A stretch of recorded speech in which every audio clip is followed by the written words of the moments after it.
At harvest time, in a small English village, two children appeared beside a wolf pit. They were hungry, frightened, and green. No one knew their language. They would not touch bread, meat, or anything the villagers gave them. For days, they ate only raw, broad beans. Then the stranger detail surfaced. After the girl learned English, she said they had come from a place where the sun never truly shone, a land of permanent twilight. And somehow, they had emerged into Woolpit, as if they had crossed from somewhere just beneath the world. One child would die, the other would survive long enough to tell a story that has never sat comfortably in history, folklore, or common sense. The story is set in Woolpit in Suffolk, sometime in the 12th century, likely during the reign of King Stephen.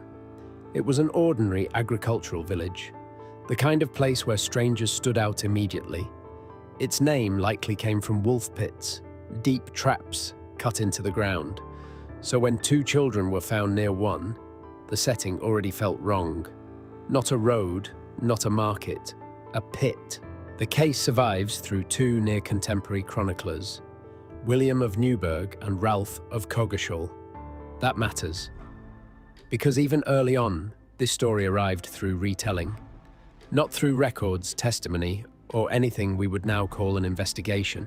According to both accounts, the children were a brother and sister.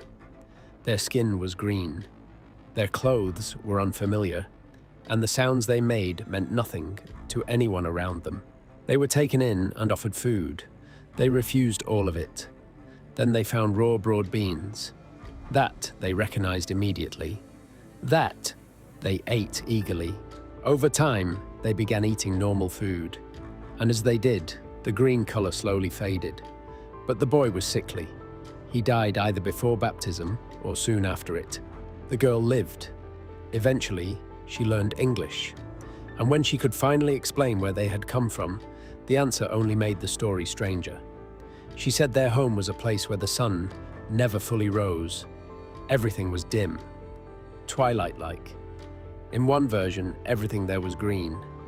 In another, the place had a name, St. Martin's Land. The most unsettling part is not the green skin, it is the geography.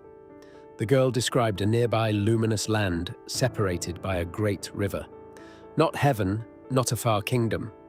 Something close enough to glimpse, but unreachable.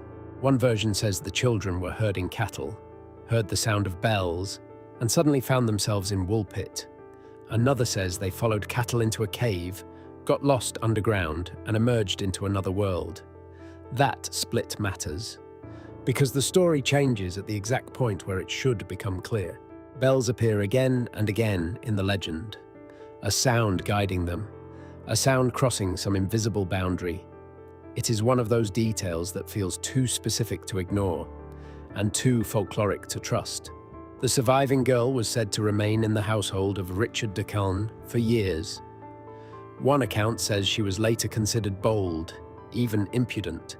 Not mystical, not saintly, just human, which may be the strangest detail of all, because it pulls the story back toward reality. There was no real investigation, only chroniclers writing years later, and even those early accounts do not fully agree. That leaves the case suspended between report and legend, close enough to history to survive, too unstable to verify. The strongest non-supernatural theory is brutal and simple. They may have been foreign children, possibly Flemish, lost, orphaned, trafficked, or displaced during unrest. The strange language would fit. So would the confusion.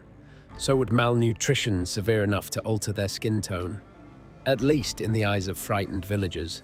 The other theory is older than reason, that this was a medieval encounter with an otherworld, a hidden place beneath the earth, a borderland, a story shaped by folklore, then preserved because it never quite stopped feeling possible.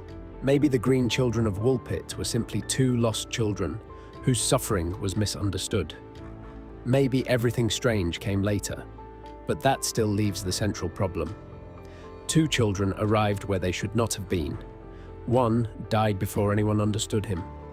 The other spent the rest of her life trying to explain a place no one else had seen. And 8 centuries later, we still do not know whether Woolpit recorded a legend or witnessed something real, then failed to understand it.